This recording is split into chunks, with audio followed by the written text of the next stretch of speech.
जय श्री कृष्णा। एक बार फिर से आप सभी का आपके अपने YouTube चैनल किटकैट स्टोरीज पर हार्दिक स्वागत है। रिस्पॉन्ड कीजिए आज ज्येष्ठ मास महात्म्य के छठे अध्याय का। आज के अध्याय में दिंडी के वृतांत में आपको बहुत ही सुंदर कथा सुनने को मिलेगी, तो उम्मीद करती हूँ आप इस वीडियो को लास्ट तक जरूर देखेंगे। और आज के लिए आपका प्रश्न है कि भगवान सूर्य नारायण के रथ में कितने घोड़े होते हैं? आप प्लीज कमेंट बॉक्स में जरूर बताइएगा। तो रिस्पॉन्ड करते हैं आज के अध्याय का। श्री ब्रह्मा जी कहते हैं, हे महादेव, इस प्रकार अमित ओजस्वी भगवान भास्कर की रथ यात्रा करने वाला और दूसरे से करवाने वाला व्यक्ति परार्ध वर्षों तक अर्थात ब्रह्मा जी की आधी आयु तक सूर्यलोक में वास करता है। उस व्यक्ति के कुल में न कोई दरिद्र होता है और न कोई रोगी। सूर्य भगवान के अभ्यंग के लिए घी समर्पण करने वाले तथा अनेक प्रकार का तिलक करने वाले व्यक्ति को सूर्यलोक की प्राप्ति होती है। गंगा आदि तीर्थों से जल लाकर जो सूर्य नारायण को स्नान कराता है वह वरुण लोक में निवास करता है। लाल रंग का भात और गुड़ का नैवेद्य समर्पित करने वाला व्यक्ति प्रजापति लोक को प्राप्त करता है।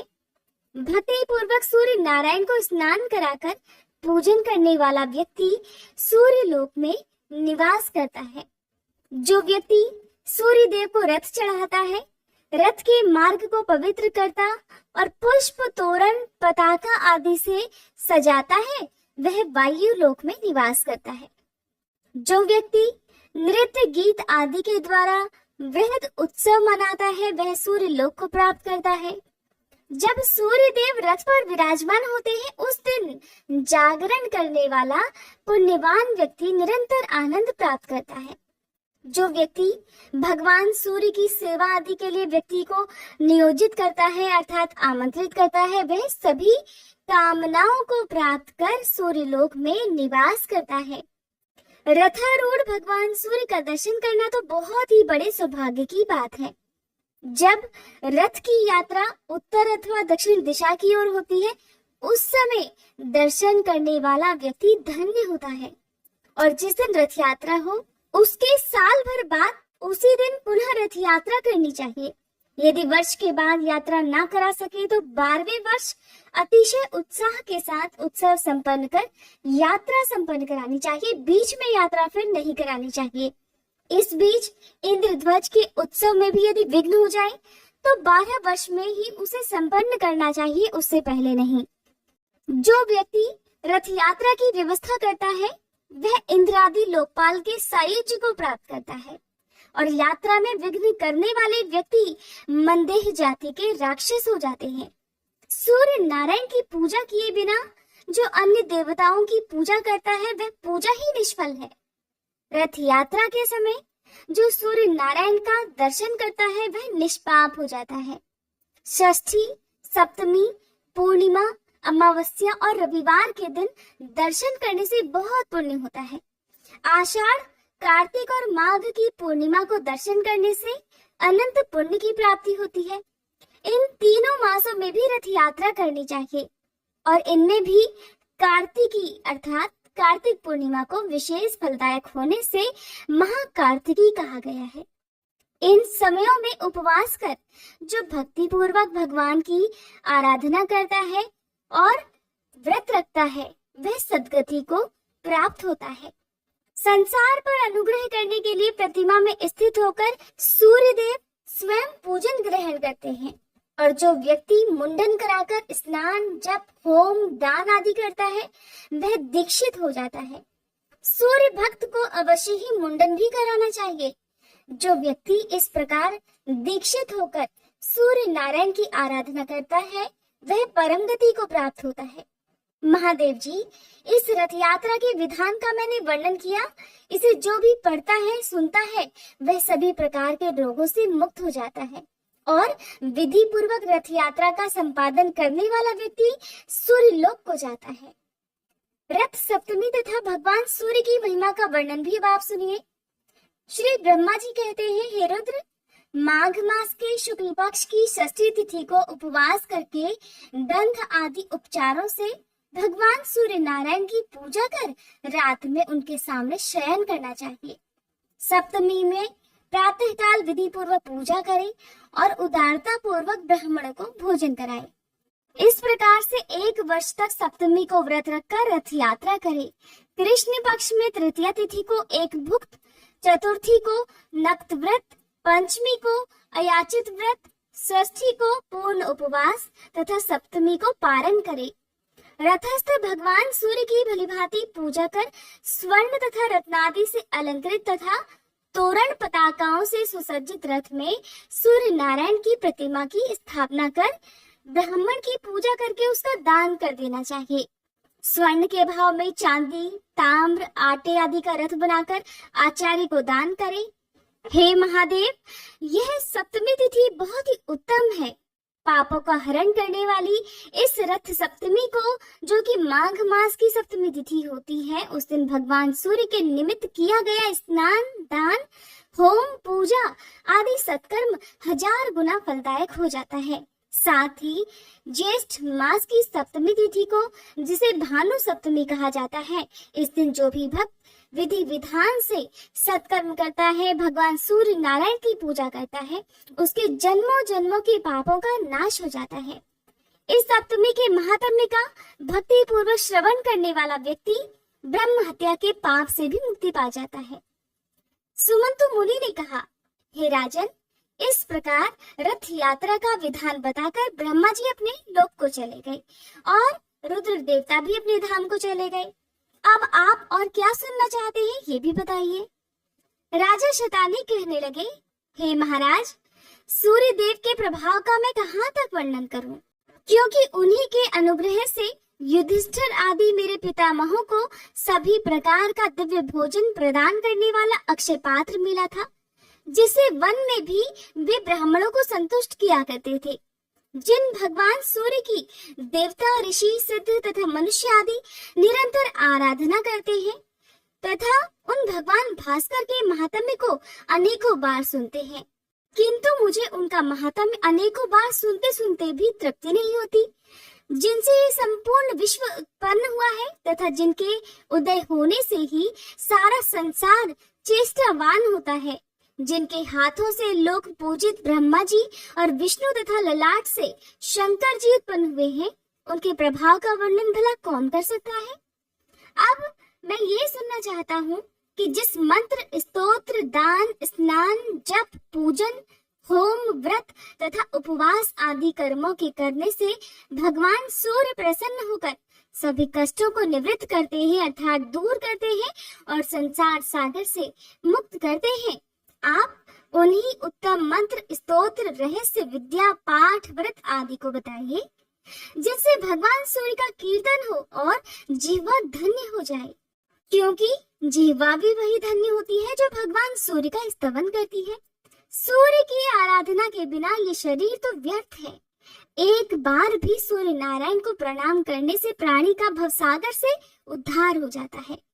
रत्नों का आश्रय मेरु पर्वत, आश्रयों का आश्रय आकाश, तीर्थों का आश्रय गंगा और अन्य सभी देवताओं के आश्रय भगवान सूर्य हैं।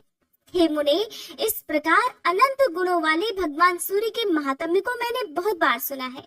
देवगण भी भगवान सूर्य की आराधना करते हैं, ये भी मैंने सुना है। अब मेरा यही दृढ़ संकल्प है कि संपूर्ण प्राणियों के हृदय में निवास करने वाले तथा स्मरण मात्र से समस्त पाप तापों को दूर करने वाले भगवान सूर्य की भक्ति पूर्वक उपासना कर मैं भी संसार से मुक्त हो जाऊं। अब सुनिए भगवान सूर्य द्वारा योग का वर्णन और ब्रह्मा जी द्वारा दिंडी को दिया गया क्रिया योग का उपदेश। सुमंतु मुनि कहते हैं, हे राजन, ऋषियों को जिस प्रकार ब्रह्मा जी ने सूर्य नारायण की आराधना के विधान का उपदेश दिया था, उसे मैं सुनाता हूँ, ध्यान पूर्वक सुनो।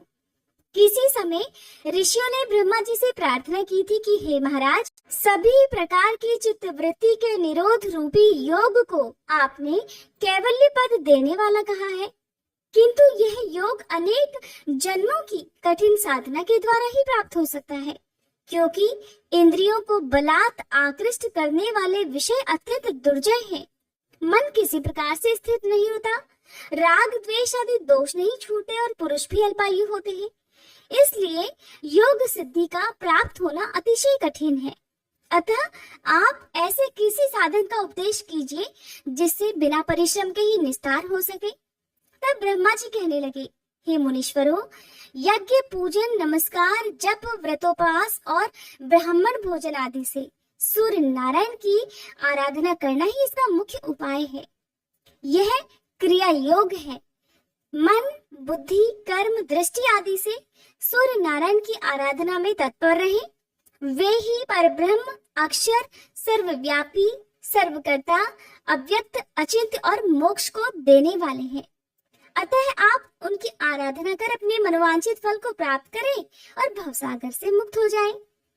ब्रह्मा जी से यह सुनकर मुनिगण सूर्य नारायण की उपासना रूप क्रिया योग में तत्पर हो गए। हे राजन, विषयों में डूबे हुए संसार के दुखी जीवों को सुख प्रदान करने वाले सूर्य नारायण के अलावा और कोई भी नहीं है। इसलिए उठते, बैठते, चलते, सोते, भोजन करते हुए सदा सूर्य नारायण का ही स्मरण करें। भक्ति पूर्वक उनकी आराधना में प्रवृत्त हो जाओ, जिससे जन्म, मरण आदि व्याधि से युक्त इस संसार समुद्र से तुम पार हो जाओगे। जो पुरुष जगत करता, सदा वरदान देने वाले, दयालु और ग्रहों के स्वामी श्री सूर्य नारायण की शरण में जाता है, वह अवश्य ही मुक्ति प्राप्त करता है। सुमंतु मुनि ने इस प्रकार पुनः कहा, हे राजन, प्राचीन काल में दिंडी को ब्रह्म हत्या लग गई थी। उस ब्रह्म हत्या के पाप को दूर करने के लिए उन्होंने बहुत दिनों तक सूर्य नारायण की आराधना और स्तुति की। उससे प्रसन्न होकर भगवान सूर्य उनके पास आए। भगवान सूर्य ने कहा, दिनदिन, तुम्हारी भक्ति पूर्वक की गई स्तुति से मैं अत्यंत प्रसन्न हूँ, अपना अभीष्ट वर मांगो।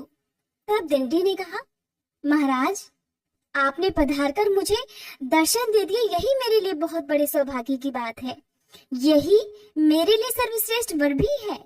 पुण्यहीनों के लिए, पापियों के लिए आपका दर्शन सर्वदा दुर्लभ है प्रभु। आप सबके हृदय में स्थित हैं, अतः आप सबका अभिप्राय भी जानते हैं। जिस प्रकार हे प्रभु मुझे ब्रह्म हत्या लगी है, उसे तो आप जानते ही हैं। हे भगवान, अब आप मुझ पर ऐसा अनुग्रह कीजिए कि मैं इस निंदित ब्रह्म हत्या से और अन्य पापों से शीघ्र मुक्त हो जाऊं, और हे सूर्य नारायण, मैं सफल मनोरथ हो जाऊं। आप संसार से उद्धार का कोई उपाय बताइए, जिसके आचरण से संसार के प्राणी सुखी हो। दिंडी के इस वचन को सुनकर योग वेत्ता भगवान सूर्य ने उन्हें निर्बीज योग का उपदेश दिया, जो दुख के निवारण के लिए औषध रूप है। तब दिंडी ने हाथ जोड़कर प्रार्थना करते हुए कहा कि हे महाराज, ये निष्कल योग तो बहुत ही कठिन है, क्योंकि इंद्रियों को जीतना, मन को स्थिर करना, अहंग, शरीर आदि का अभिमान और ममता का त्याग करना, राग द्वेष से बचना, ये सब अतिशय कष्ट साध्य है। ये बातें कई जन्मों के अभ्यास करने से ही प्राप्त होती हैं। अतः आप ऐसा साधन बतलाइए जिससे अनायास, बिना विशेष परिश्रम के ही फल की प्राप्ति हो जाए। तब भगवान सूर्य कहने लगे, हे गणनाथ, यदि तुम्हें मुक्ति की ही इच्छा है तो समस्त क्लेशों को नष्ट करने वाले क्रिया योग को सुनो। अपने मन को मुझ में लगाओ, भक्ति से मेरा भजन करो, मेरा यजन करो, मेरे परायण हो जाओ, आत्मा को मुझ में लगा दो, मुझे नमस्कार करो, मेरी भक्ति करो, संपूर्ण ब्रह्मांड मुझे परिव्याप्त समझो। ऐसा करने से तुम्हारे संपूर्ण दोषों का विनाश हो जाएगा और तुम मुझे प्राप्त कर लोगे।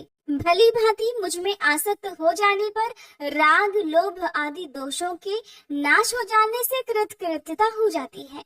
अपने मन को स्थिर करने के लिए सोना, चांदी, ताम्र, पाषाण, काष्ठ आदि से मेरी प्रतिमा का निर्माण कराकर या चित्र ही लिखकर विविध उपचारों से भक्ति पूर्वक उसका पूजन करो। सर्व भाव से प्रतिमा का आश्रय ग्रहण करो। चलते फिरते, भोजन करते, आगे पीछे, ऊपर नीचे उसी का ध्यान करो। उसे पवित्र तीर्थों के जल से स्नान कराओ।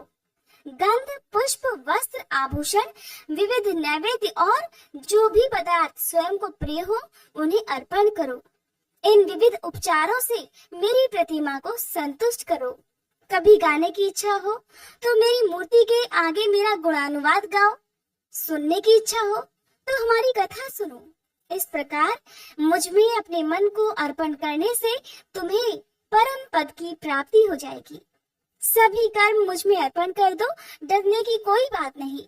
मुझ में मन लगाओ, जो कुछ करो मेरे लिए करो। ऐसा करने से तुम ब्रह्म हत्या आदि सभी पाप दोषों से शीघ्र मुक्त हो जाओगे। इसलिए तुम इस क्रिया योग का आश्रय ग्रहण करो।